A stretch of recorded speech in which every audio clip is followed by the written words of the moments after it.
बख्शी हैं हमको इश्क ने वो जुर्रते मजाज, डरते नहीं सियासते अहले जहां से हम। नमस्कार, मैं हूं राजीव और आप देख रहे हैं घूमता हुआ आईना। आइए दोस्तों, आपसे एक सवाल पूछता हूं। सवाल यह है कि मौजूदा राजनीति में बीजेपी को सबसे ज्यादा तकलीफ किससे है? जी हां, आपने इस सवाल का जवाब सही सोचा है। जवाब है, बीजेपी को सबसे ज्यादा तकलीफ राहुल गांधी से है। राहुल गांधी के सवाल पूछने से है। और उससे भी ज्यादा तकलीफ शायद इस बात की होगी कि सारी सत्ता और भरपूर पूंजी होने के बावजूद सरकार के पास ऐसा कुछ भी नहीं है जिससे वो राहुल गांधी को चुप करा सके। बल्कि राहुल गांधी ने तो साफ साफ कह दिया है कि वो चुप नहीं रहेंगे, सवाल पूछते रहेंगे। पार्लियामेंट में अदानी जी का भाषण दे दिया तो वो डायरेक्टली मोदी जी को मतलब अच्छा नहीं लगा, तो प्रॉब्लम ये थी। अब मैं चुप होने वाला तो हूं नहीं, मैं तो बोलता जाऊंगा। ये बात राहुल गांधी ने अपनी लद्दाख यात्रा के दौरान कही है, जब वो बाइक से लद्दाख के कोने कोने में गए और उन्होंने वहां के लोगों से मुलाकात की। राहुल गांधी ने साफ साफ बताया है कि संसद में अडानी पर उन्होंने सवाल किए तो उन्हें चुप कराने की कोशिश की गई, लेकिन वो चुप रहने वाले नहीं हैं। और अभी सियासी माहौल ऐसा बन गया है कि राहुल के साथ साथ पूरा इंडिया खुलकर बोलने लगा है। डरो मत का मैसेज जनता तक पहुंचने लगा है। इंडिया की दिल्ली बैठक में जिस तरह 14 टीवी एंकर्स के शो में नहीं जाने का फैसला लिया गया, वो इन एंकर्स और इनके मीडिया मालिकों और इनसे बढ़कर बीजेपी के लिए बड़ा झटका है। इस तरह का एकाध झटका मिले तो मोदी झेल भी लें, लेकिन इंडिया ने तो जैसे ठान लिया है कि अब अगले चुनावों तक बीजेपी को झटके पे झटका देना है। अब जरा पिछले कुछ दिनों के घटनाक्रम पर नजर दौड़ाइए दोस्तों। इधर G20 की बैठक हो रही थी और उधर उपचुनावों में बीजेपी को करारी हार मिल रही थी। इधर मोदी विश्व गुरु बनने के लिए मौके पर चौका मारने की कोशिश में थे और उधर जो बाइडन, जी हां, अमेरिका के राष्ट्रपति जो बाइडन ने दुनिया को बता दिया, या कहें कि और उधर जो बाइडन दुनिया को बता रहे थे कि उन्होंने मोदी को लोकतंत्र और मानवाधिकारों के बारे में नसीहत दी है। इधर मोदी जी G20 की सफलता की पार्टी मना रहे थे और उधर जम्मू कश्मीर में शहीद हुए अधिकारियों के घर मातम पसरा हुआ था। एक हफ्ते के भीतर कम से कम 3 ऐसी घटनाएं हो गईं जिनसे मोदी की साख पर सवाल उठ गए। और इसके बाद रही सही कसर इंडिया गठबंधन ने तब पूरी कर दी जब उसने ऐलान किया कि हम नफरत फैलाने वाले खेल का हिस्सा नहीं बनेंगे। इसीलिए उन शोज में नहीं जाएंगे जहां केवल हिंदू मुसलमान होता है और विपक्ष की आवाज को दबाया जाता है। बीजेपी ने इस पर भी बहुत हो हल्ला मचाया।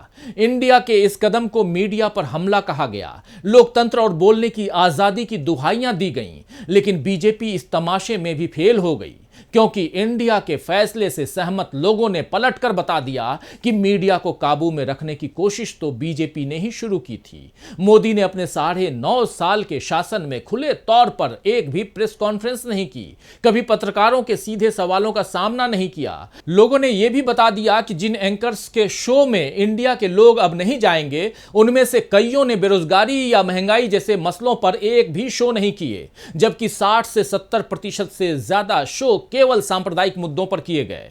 अब इंडिया ने यह भी साफ कर दिया है कि वो किसी का बहिष्कार नहीं कर रहे हैं, किसी को बैन नहीं कर रहे हैं। जब इन एंकर्स को अपनी भूल का एहसास होगा तो इंडिया के लोग फिर से उनके कार्यक्रमों में जाएंगे। इंडिया के मुताबिक यह असहयोग आंदोलन या सविनय अवज्ञा आंदोलन की तरह है।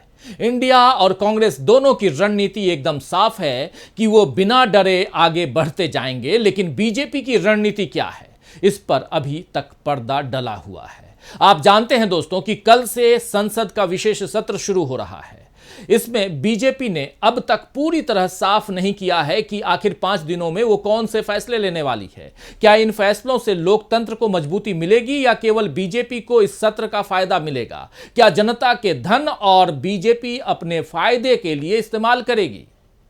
ऐसे कई सवाल हैं जिनके जवाब पीएम होने के नाते मोदी को देने चाहिए, लेकिन मोदी जवाब देने में यकीन रखते तो शायद आज देश में ऐसी राजनीतिक उथल पुथल नहीं होती।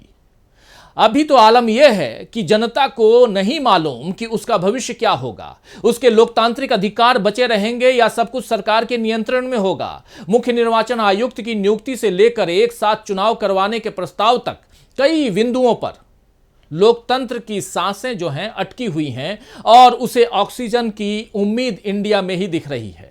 तो आइए दोस्तों, आज आईने की नजर से पड़ताल करेंगे कि क्या इंडिया बचाएगा देश में लोकतंत्र को, क्या लोगों को अब इंडिया से ही उम्मीद है, और यह भी समझेंगे कि इंडिया ने किस तरह बीजेपी को मात देने की तैयारी कर ली है। लेकिन पहले एक इस वीडियो को देख लीजिए। Good job. Good job.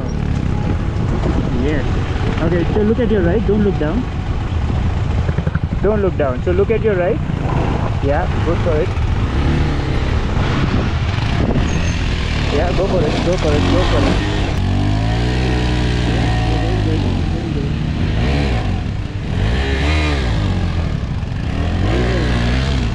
One thing that my dad always taught me, which I really appreciate, was if you're feeling scared of something, go towards it.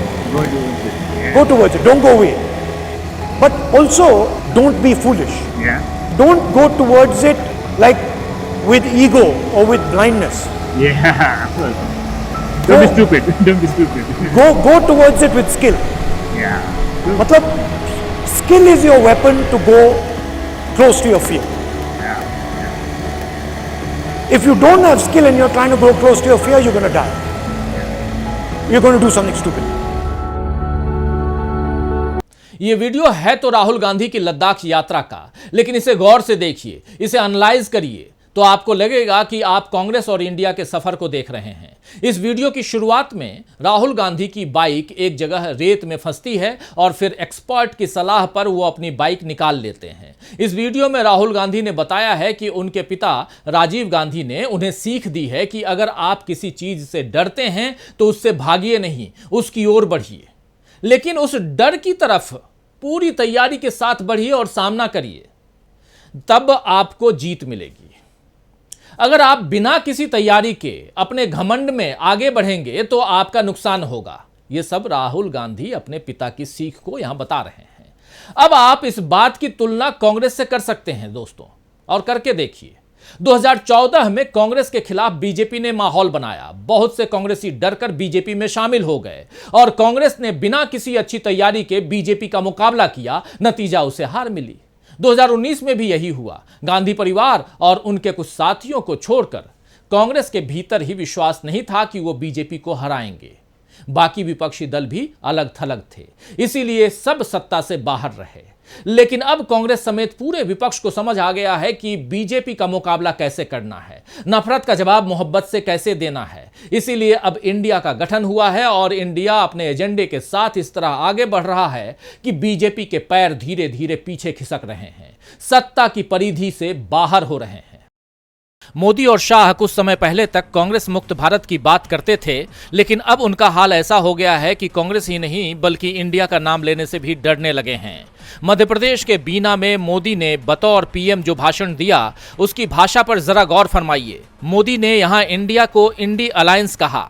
Modi ने कहा कि एक तरफ आज का भारत दुनिया को जोड़ने का सामर्थ्य दिखा रहा है, दुनिया के मंचों पर हमारा भारत विश्व मित्र के रूप में सामने आ रहा है।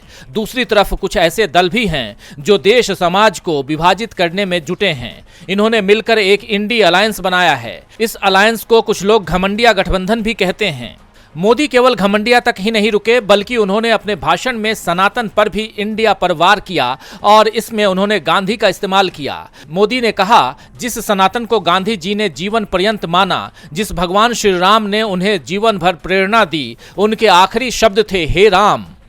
जिस सनातन ने उन्हें आंदोलन चलाने के लिए प्रेरित किया, ये इंडी गठबंधन के लोग उस सनातन परंपरा को समाप्त करना चाहते हैं। आपको बता दूं कि मोदी ने इससे पहले इंडिया का संबंध इंडियन मुजाहिदीन जैसे आतंकी संगठन से जोड़कर जनता के सामने पेश किया, लेकिन जनता ने इसे पूरी तरह नकार दिया। इसकी सबसे बड़ी मिसाल उपचुनावों में इंडिया के दलों को मिली जीत है। जनता का मैसेज जैसे ही मोदी ने समझा, उन्होंने अपनी रणनीति बदल दी।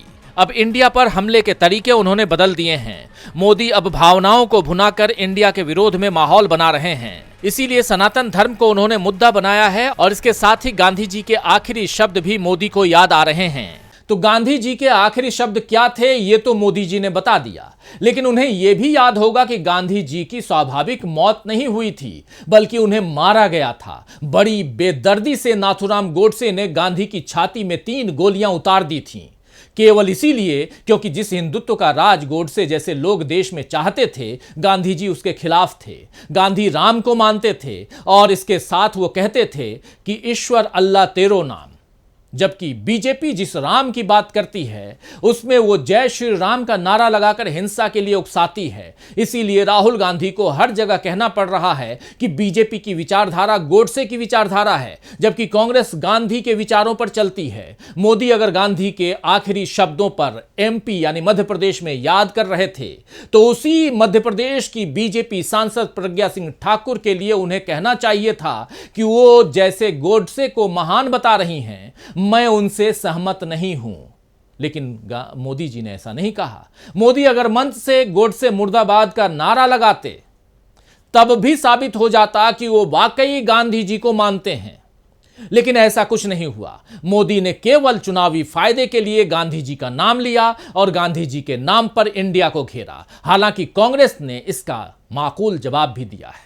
विपक्षी घमंडिया गठबंधन सनातन धर्म को नष्ट करना चाहता है। पीएम ने इंडिया पर जैसे ही आरोप लगाया, कांग्रेस महासचिव ने उसका तगड़ा जवाब दिया।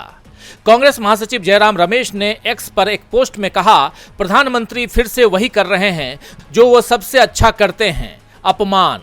उन्होंने भारत की पार्टियों को तथाकथित घमंडिया पार्टियों के रूप में गाली देते हुए फिर वही किया। देखिए कौन बात कर रहा है, वो व्यक्ति जो सरकारी समारोह के अवसर का उपयोग विपक्ष को गाली देने के लिए करता है। उनके स्तर पर उतरकर कोई भी आसानी से कह सकता है कि वो जीए एनडीए गठबंधन यानी गौतम अडानी एनडीए गठबंधन के प्रमुख हैं। एक पोस्ट में जयराम रमेश ने कहा कि प्रधानमंत्री वीना में एक सरकारी कार्यक्रम में शामिल होने गए थे, लेकिन इस अवसर पर उन्होंने जिस भाषा का इस्तेमाल किया वो प्रधानमंत्री पद की गरिमा के अनुरूप बिल्कुल भी नहीं थी। उनका भाषण राजनीतिक विद्वेष से भरा हुआ था। उन्होंने इंडिया गठबंधन को लेकर कई तरह की हल्की बातें कहीं। तो जयराम रमेश की बात बिल्कुल सही है। पीएम के पद पर बैठे व्यक्ति की चिंता में पहले नंबर पर देश आना चाहिए, लेकिन मोदी के भाषणों को डिकोड करें तो पता चलेगा कि उन्हें किसी भी तरह बात को घुमा फिराकर अपने पर लाना होता है और कांग्रेस को कोसना होता है। मोदी कई बार खुद को गरीब का बेटा बताते हुए कहते हैं कि वो गरीबों के कष्ट दूर करने के लिए क्या क्या करना चाहते हैं।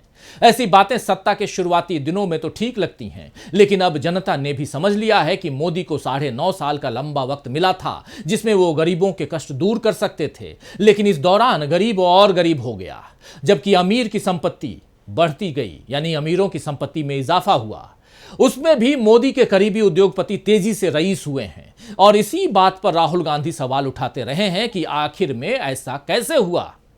लेकिन जवाब देने की जगह मोदी कांग्रेस और इंडिया को घमंडिया बता रहे हैं। पहले वाली कांग्रेस होती तो शायद एक बार फिर बीजेपी के आगे पस्त दिखती, मगर अब उल्टा हो रहा है। राहुल गांधी की भारत जोड़ो यात्रा के बाद से सियासत बदल गई है और इसके साथ ही मल्लिकार्जुन खड़गे को भी कांग्रेस अध्यक्ष बने 1 साल हो गए हैं और इस 1 साल में कांग्रेस ने हिमाचल प्रदेश और कर्नाटक में बीजेपी को मात दी है, इसीलिए उसके हौसले बुलंद हैं। मल्लिकार्जुन खड़गे ने कांग्रेस अध्यक्ष के रूप में 1 साल पूरा कर लिया है। उनके पहले साल के कार्यकाल में कांग्रेस को हिमाचल प्रदेश और कर्नाटक में जीत मिली। 81 बरस के खड़गे पूरे जोश के साथ कांग्रेस का नेतृत्व कर रहे हैं और उन्हें यकीन है कि आगामी 5 राज्यों के विधानसभा चुनावों में भी उनकी पार्टी का डंका बजेगा। इसके साथ ही अगले लोकसभा चुनाव को लेकर भी खड़गे आश्वस्त हैं। कांग्रेस अध्यक्ष का कहना है कि गठबंधन दलों के बीच सीटों की साझेदारी के फॉर्मूले पर पहुंचना बहुत आसान नहीं है, लेकिन इसका रास्ता निकाला जाएगा। एक अंग्रेजी अखबार को दिए इंटरव्यू में उन्होंने कहा, हम 100% सफल नहीं हो सकते, लेकिन 99% सफलता भी कम नहीं है, क्योंकि कुछ भी नहीं के मुकाबले कुछ तो बेहतर ही है, इसीलिए ये होगा। खड़गे ने कहा कि लोकतंत्र में हम चुप नहीं रह सकते, हमें सरकार की कमियों को उजागर करना होगा। हम एक साथ लड़ रहे हैं और मुझे उम्मीद है कि इस बार हमें सत्ताधारी गठबंधन एनडीए पर बढ़त मिलेगी। उन्होंने कहा, जब हम शामिल हुए हैं तो स्वाभाविक रूप से आंकड़े और मतदान पैटर्न बताते हैं कि अगर हम साथ लड़ेंगे तो हम सफल होंगे। तो मल्लिकार्जुन खड़गे जिन आंकड़ों और वोटिंग पैटर्न की बात कर रहे हैं वो हवा हवाई नहीं है, बल्कि हाल ही में हुए उपचुनावों में ऐसा ही हुआ है। बीजेपी के मुकाबले कहीं कांग्रेस थी, कहीं टीएमसी थी और कहीं समाजवादी पार्टी, तो कहीं झारखंड मुक्ति मोर्चा, यानी इंडिया के अलग अलग दल थे और सभी ने मिलकर 7 में से 4 सीटें अपने नाम कर ली हैं। यानी बीजेपी 50% से कम पर सिमट गई है। अब इसी पैटर्न को देखकर अनुमान लगाया जा सकता है दोस्तों कि लोकसभा चुनावों में भी बीजेपी ऐसे ही सिमटकर सत्ता से बाहर हो जाएगी। 50 साल तक राज करने का सपना लोकतंत्र में पालने का मतलब लोकतंत्र का अपमान करना है, जो बीजेपी कर रही है। देश के लोकतंत्र में तो केवल 5 साल की ही सत्ता होती है। बीजेपी इस बात को जितनी जल्दी समझ जाए उतना अच्छा है। खैर, शायर असरारुल हक मजाज ने ठीक ही फरमाया है कि आज भी है मजाज खाक नशी, आज भी है मजाज खाक नशी और नजर अर्श पर है क्या कहिए। तो आज के लिए बस इतना ही, फिर मिलेंगे खबरों के नए आईने के साथ। तब तक देखते रहिए डीवी लाइव। नमस्कार।